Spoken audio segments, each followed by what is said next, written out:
In this video, we will discuss onboarding, entrance on duty, and related actions within the Enterprise Services portal.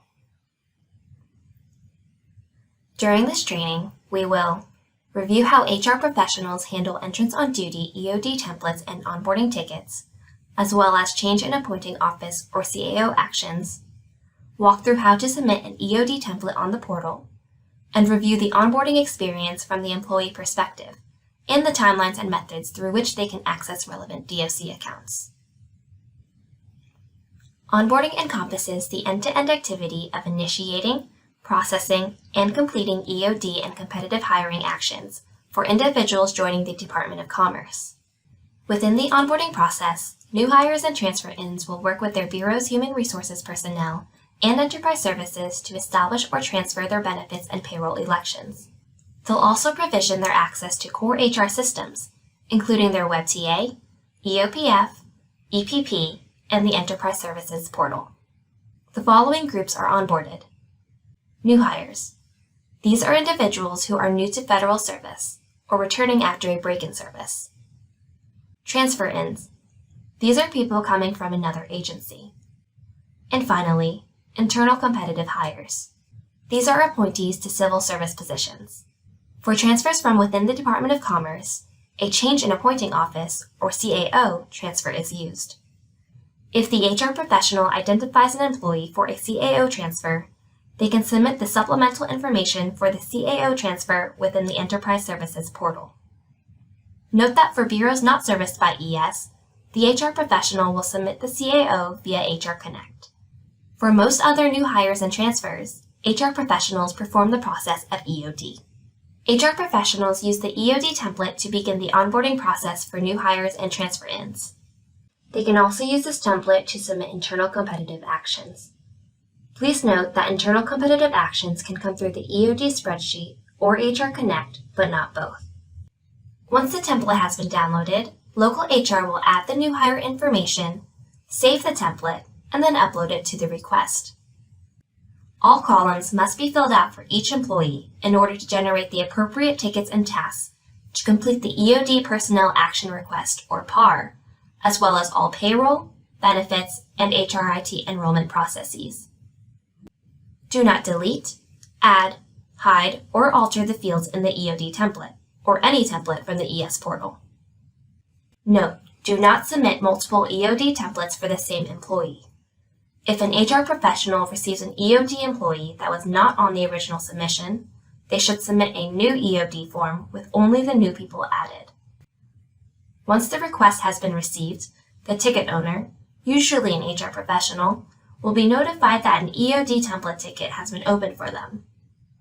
Enterprise Services generates an onboarding or competitive hiring action ticket for each individual listed in the EOD template based on the information provided about that employee, such as their bureau and nature of action code.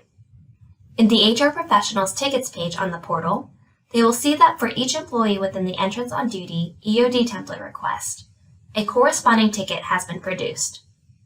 The HR professional may see onboarding tickets or competitive hiring actions such as promotion, conversion, or reassignment.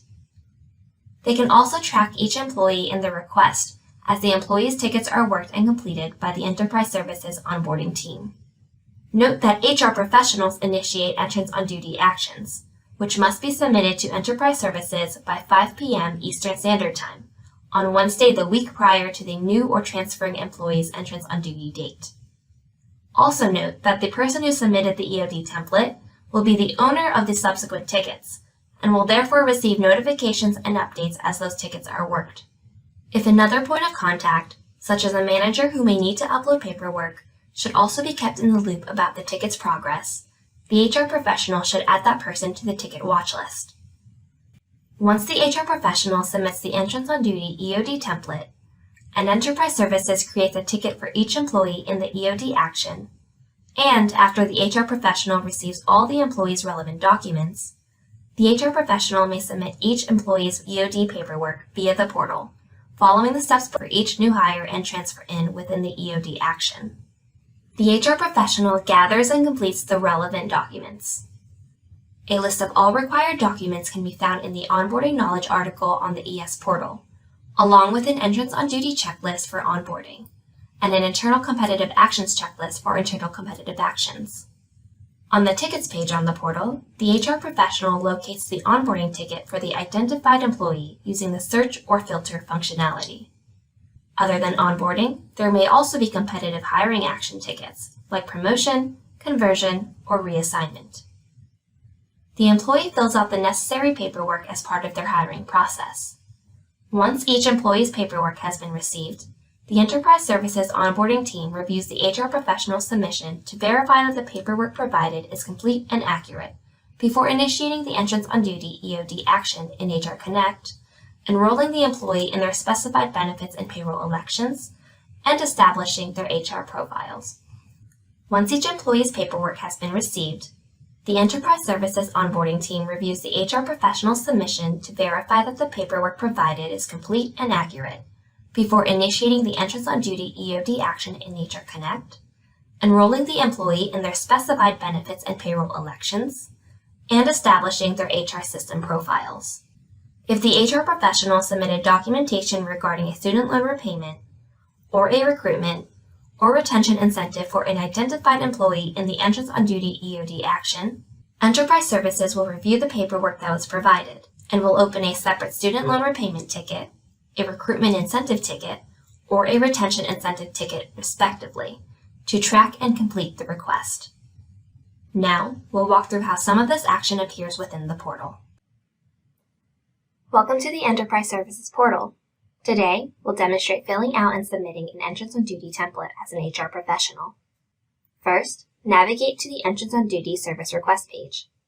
You can do this by either selecting Request Services on the service bar, by searching Entrance on Duty in the Universal Search bar, or by selecting the Human Resources menu on the navigation bar. Today, we will use the HR menu.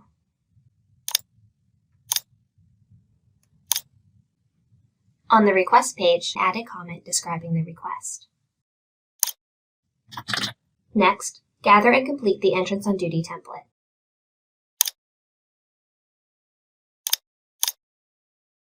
Complete all fields in the EOD template for each employee to be included in the EOD action.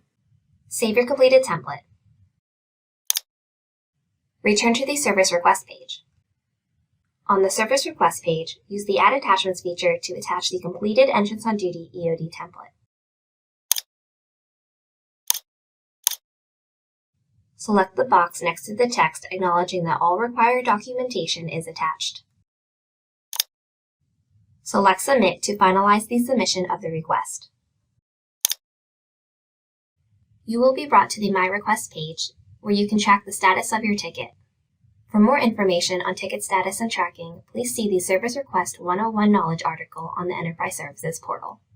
And for more detailed information about the onboarding process, please see our Onboarding Knowledge article. Now we'll exit the portal to discuss Entrance on Duty Employee Actions and details on account access. For employees, EOD is an opportunity to enroll in various benefits, most of which have deadlines within 60 days of EOD. Whether the employee is new or transferring in, the Entrance on Duty package provides the opportunity to enroll in payroll processes such as direct deposit and tax withholding, and federal employee benefits programs you see on the screen. Employees transferring in will have some information about their benefits and payroll preferences transferred automatically, but some will require action in order to be successfully transferred.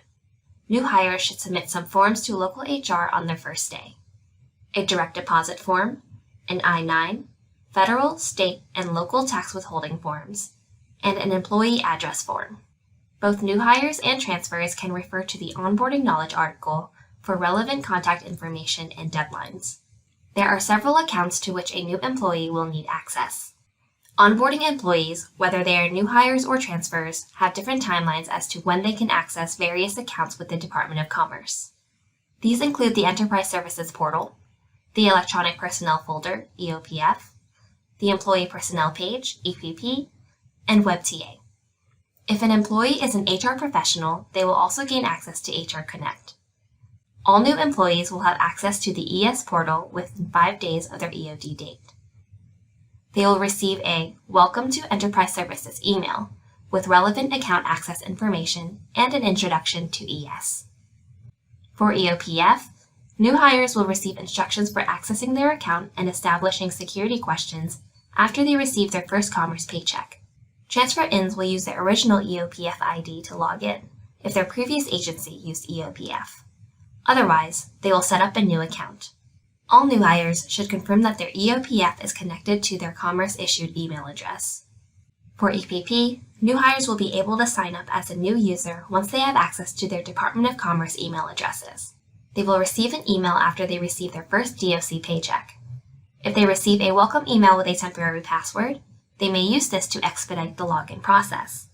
For employees transferring in from agencies that were serviced by NFC, their EPP is automatically transferred. The process of acquiring a WebTA profile requires cooperation between the employee, their manager or supervisor, and their WebTA timekeeper. During onboarding, the employee and their supervisor establishes the employee's work schedule.